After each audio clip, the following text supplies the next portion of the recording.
ওই তৃণমূলে কিছু ধান্দাবাজ যারা ঢুকে পড়েছিল, পড়ে এসব লোকরা তো থাকে, দুর্বৃত্ত রাজ, দুর্নীতির রাজ আর পুলিশ রাজ, এই ত্রহ স্পর্শ থেকে বাংলার মানুষ এখন বাঁচতে চায়। ক্ষমতায় আসবে 100 বার আসবে, একবার না, 100 বার আসবে ক্ষমতায়। আজকে রাজনীতি দেখলে কতটা দুঃখ হয়? হ্যাঁ, আজকে রাজনীতিতে দেখলে তো দুঃখ হয়ই বটে, দুঃখ হয়ই বটে। এবং আজকে কি চেয়েছি আর কি যে পেলাম, বাংলার মানুষ এই গানটাই গাইছে।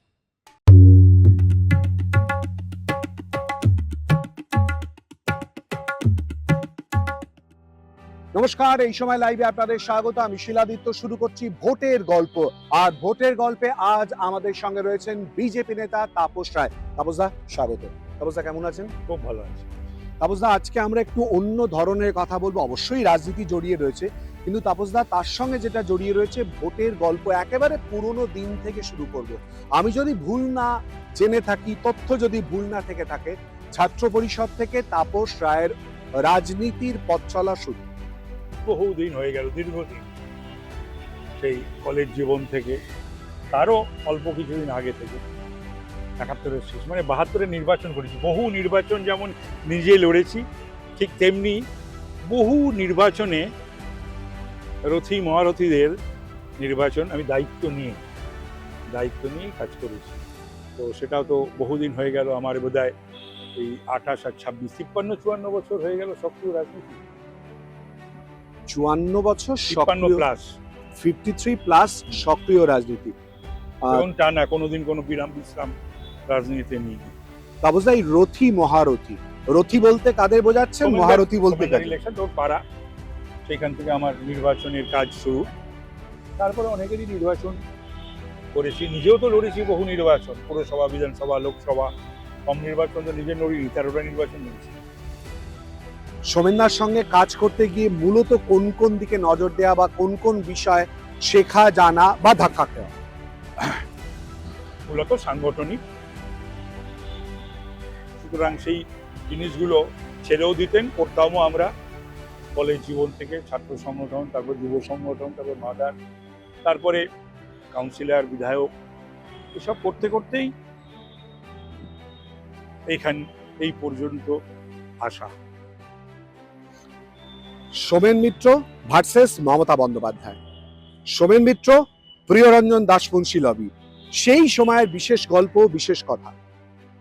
সোমেনদা দক্ষ সংগঠক ছিলেন, তবে ওই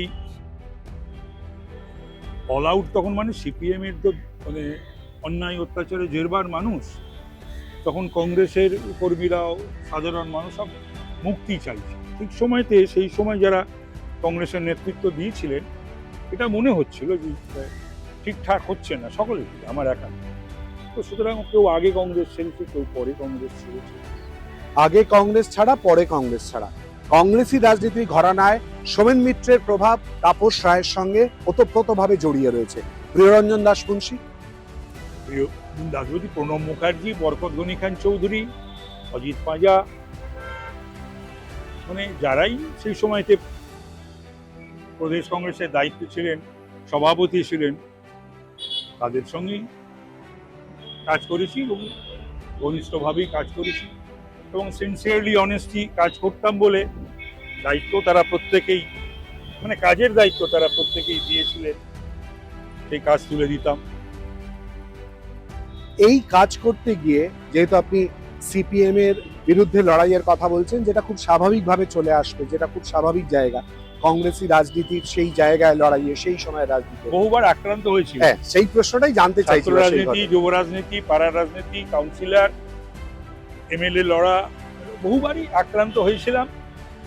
মানুষের আশীর্বাদে বা ঈশ্বরের করুণায় বেঁচে আছি। আর 34 বছর সিপিএম বিরোধী রাজনীতির প্রোডাক্ট বললে অত্যুক্তি করা হবে। অ্যান্টি সিপিএম মুভমেন্টের প্রোডাক্ট, এটা যদি আমি বলি সেটা সঠিক হবে। পরিবার এ নিয়ে কতটাই চিন্তায় ছিল? মা, দিদি, ভাই, এরা ছিলেন, পরবর্তীকালে স্ত্রী, ছেলে, মেয়ে। সেই সময়ের কথা ভাবলে, মানে আপনি যে সময় কংগ্রেসী রাজনীতির কথা বলছেন, বউবাজারের ঘটনা বারবার করে সামনে চলে এসেছে, এবং আরো অনেক ঘটনা আর কি। সব থেকে সেই নারী সময় মধ্য কলকাতা 48 নম্বর ওয়ার্ড, মুচিপাড়া থানা, মানে এই তো মানে এহেন দিন ছিল না যে খবরের শিরোনামে প্রথম পাতায় ছিল না আর কি। ভয়ঙ্কর, মানে সেই প্রতিদিনই যুদ্ধ হতো এবং যুদ্ধের কোনো সময় ছিল না। সেই ভোরবেলা, না সন্ধেবেলা, না বিকেলবেলা, না রাত্রিবেলা, না মধ্যরাত, যখন তখন অতর্কিতে আক্রমণ করত। কি করে সামলাতেন? সামলাতাম মানুষের আশীর্বাদ নিয়ে। লড়ার সেই সময় বহু লড়াকু যোদ্ধা, রাজনৈতিক যোদ্ধা ছিল, তারা এমনকি মা বোনেরা তারাও রাস্তায় নেমে, তাদেরও রাস্তায় নামতে হতো। আমার মা পর্যন্ত পতাকা নিয়ে রাস্তায় নেমেছিলেন এই সমস্ত অন্যায় অত্যাচারের প্রতিবাদ করতে। সোমেন মিত্রের সঙ্গে বিশেষ ঘনিষ্ঠতা গড়ে ওঠে, সোমেনদার সঙ্গে বিশেষ স্মৃতি বা বিশেষ লড়াইয়ের ক্ষেত্রে। তো অসংখ্য একসঙ্গে দীর্ঘদিন রাজনীতি করার সুবাদে সে তো স্মৃতি একটা গড়ে ওঠে, থাকে। তবে কাজ করার ব্যাপারে তিনি স্বাধীনতা দিতেন, খুব একটা ইন্টারভেনশন ছিল না, নির্ভর করতেন, এবং যেটা করতাম সেটা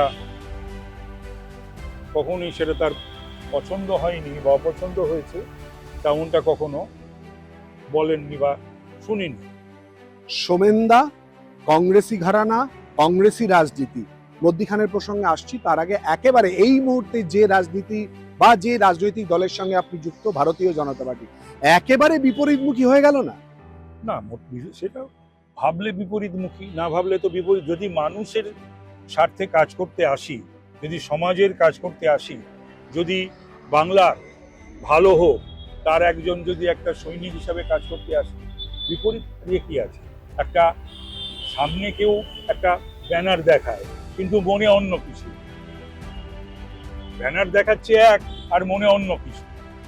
বঙ্গপ্রেমী বলে, বাংলার অস্মিতার কথা বলে, বাঙালির কথা বলে, অথচ অ্যান্টি বেঙ্গলি সমস্ত কাজকর্ম, কোনো বাংলার কোনো উন্নয়ন নেই, পশ্চিমবাংলার কোনো অস্মিতা জলাঞ্জলি, আর বাঙালি বাঙালি করলে হবে তো? মনে প্রাণে হতে হবে, এটাই হলো আসল কথা।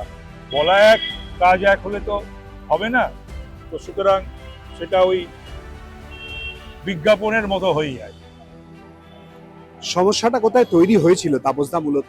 কোনটা? তৃণমূল কংগ্রেসের সঙ্গে? না, সমস্যা বলতে কি আমার সঙ্গে এমন কিছু না। ব্যাপারটা হলো আমার অনেক দিন আগে ছাড়তে পারলে ভালো হতো, ছাড়লে ভালো হতো, সেটা এখন নিজের প্রতি একটা রাগ হয়, কেন অনেক দিন আগে ছাড়ি।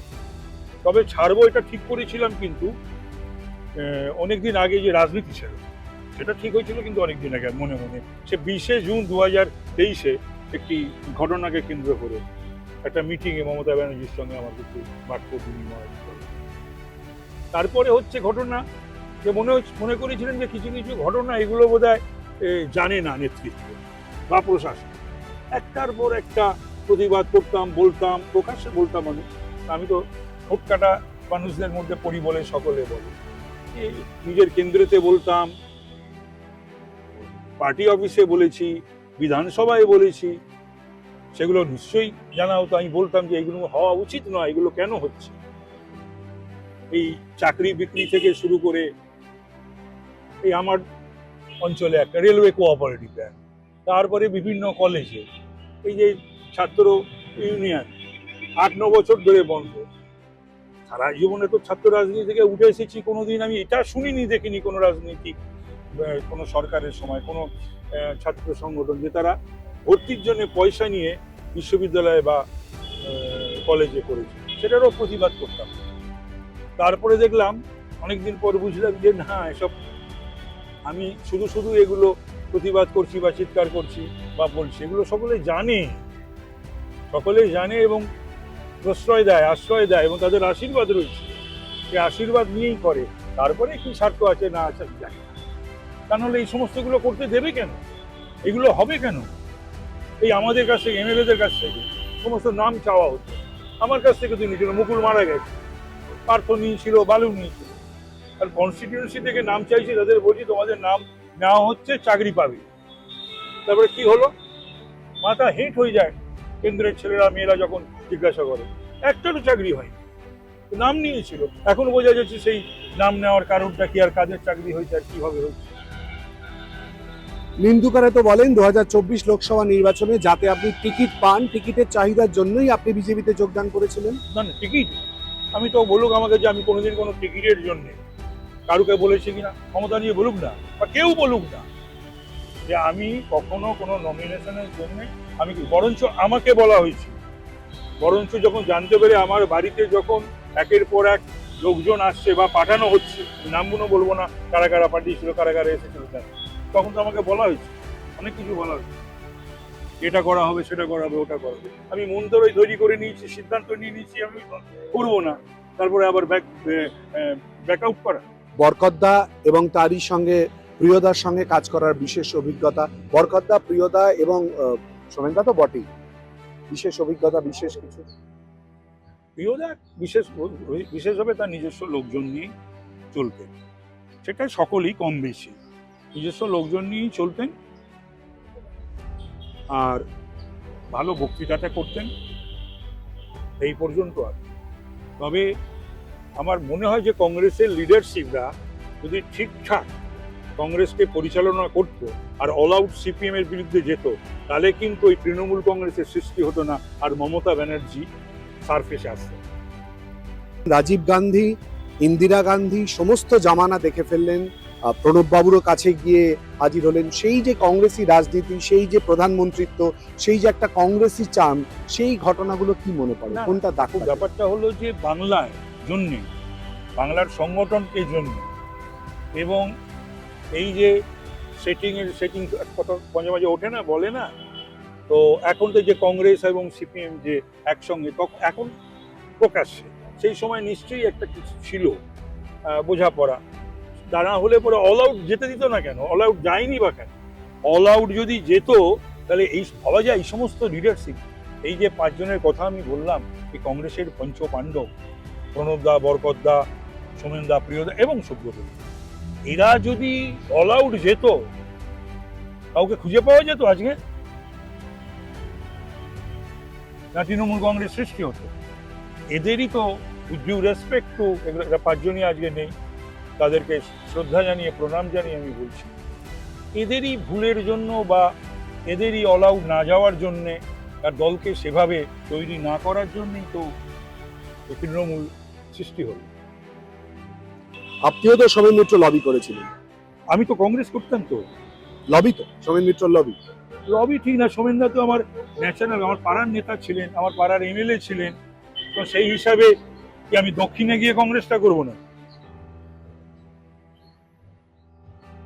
আমি যেখানে থেকে কংগ্রেস করার কথা করতাম, এবং সেই সময় কংগ্রেস প্রেসিডেন্ট যারা ছিলেন, সেক্ষেত্রে কিন্তু আমি কংগ্রেস সভাপতিদের সকলেরই প্রিয় পাত্র ছিলাম, এবং তারা বিশ্বাস করত এবং তারা কাজ দিত, আমি কাজ করতাম। সেখানে তো আর আমি সোমেনদা প্রেসিডেন্ট নয়, বরকতদা প্রেসিডেন্ট, প্রণবদা প্রেসিডেন্ট, প্রিয়দা প্রেসিডেন্ট, অজিতদা প্রেসিডেন্ট, আরো যারা প্রেসিডেন্ট ছিল, তো আমার তো তখন কাজ করতে কারোর সঙ্গে, আমাকে নিয়েও কারোর অসুবিধা হয়নি, আমারও কাউকে নিয়ে অসুবিধা হয়। সেটাকে যদি লবি করা কেউ ভেবে থাকে বা বলে, কিছু করার নেই। এই মুহূর্তে কংগ্রেস সারা দেশে, রাজ্যে তো বটেই, একেবারে বারবার যে প্রসঙ্গ চলে আসে রাজনৈতিকভাবে, সাইনবোর্ড কংগ্রেসে পরিণত হওয়া, এটা কতটা দুঃখ দেয়? না, নিশ্চয়ই তো একটা জাতীয় কংগ্রেস, তাদের নিশ্চয়ই কোনো ভুল ত্রুটি রয়েছে বা লিডারশিপ ক্রাইসিস রয়েছে অল ইন্ডিয়াতে, তার প্রভাবটা রাজ্যে রাজ্যে পড়েছে। যদিও কংগ্রেস নিয়ে এখন ভাবনা চিন্তা করার আমার কোনো অবকাশই নেই, আর আমার কংগ্রেসের পক্ষে বলারও কিছু নেই, বিপক্ষে বলারও কিছু নেই, যদি না সেইভাবে আমার দলকে আক্রমণ না করে বাংলা। ভোটের গল্প, রাজনীতির কথা ভাবতে গেলে সব থেকে স্মৃতি মেদুর হয়ে ওঠেন কার কথা বা কোন ঘটনার পরিপ্রেক্ষিতে? বহু ঘটনা আছে, এই বহু কর্মীদের হারিয়েছি, তাদের শ্মশানে নিয়ে যাওয়া, কাউকে চিকিৎসা করানো, দীর্ঘদিন বিভিন্ন হাসপাতালে বা নার্সিংহোমে মারা গেছে, খুন হয়েছে সিপিএম দুর্বৃত্তদের হাতে, এ তো প্রায়শই তখন হতো হাসপাতাল, তারপরে হচ্ছে গিয়ে ময়নাতদন্তর করা আর শ্মশানে নিয়ে যাওয়া। দিনের পর দিন তো এই করেছি। আজকের রাজনীতি দেখলে কতটা দুঃখ হয়? হ্যাঁ, আজকে রাজনীতিতে দেখলে তো দুঃখ হয়ই বটে, দুঃখ হয়ই বটে। এবং আজকে কি চেয়েছি আর কি যে পেলাম, বাংলার মানুষ এই গানটাই গাইছে। ওই তৃণমূলে কিছু ধান্দাবাজ যারা ঢুকে পড়েছিল, এসব লোকরা তো থাকে সবসময় কোনো না কোনো সরকারের জুটে যায় তারা। তারপরেই দুর্বৃত্ত রাজ, দুর্নীতির রাজ আর পুলিশ রাজ, এই ত্রহ স্পর্শ থেকে বাংলার মানুষ এখন বাঁচতে চায়। ক্ষমতায় আসবে 100 বার আসবে, একবার 100 বার আসবে ক্ষমতায়। এবারে কোনো অবস্থাতে তৃণমূল কতগুলো আসন পায়, যে আসনগুলো ওরা আমাদের দিকে তাকাচ্ছে না আর নিজেদের বলছে, ওটা একদম উল্টোটা হবে, একদম বিপরীত হবে এবার নির্বাচন। এদের অনেকের থেকে নির্বাচনটা আমি বেশি, আমি কারুর থেকে কম দিন রাজনীতি করছি না, কম দিন নির্বাচন লড়িনি, কম দিন নির্বাচন করছি না। যারা এই সমস্ত কথা বলে, বললাম তো তৃণমূল ছিল বলে তাদের নামগুলো নিয়ে আলোচনা হয়, না থাকলে তাদের নাম নিয়ে আলোচনা হয়। অনেক ধন্যবাদ তাপসদা আমাদের সঙ্গে এই আলোচনায় অংশগ্রহণ করার জন্য।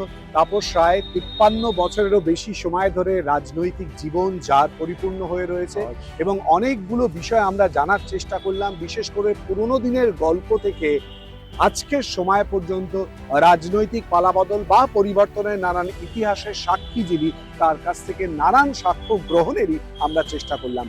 দেখা যাক এরপর 2026 বিধানসভা নির্বাচনের পরিপ্রেক্ষিতে কি হয়, সেদিকে নজর থাকবে। আর আপনাদের চোখ থাকুক এই সময় লাইভে। ভালো থাকবেন, সুস্থ থাকবেন।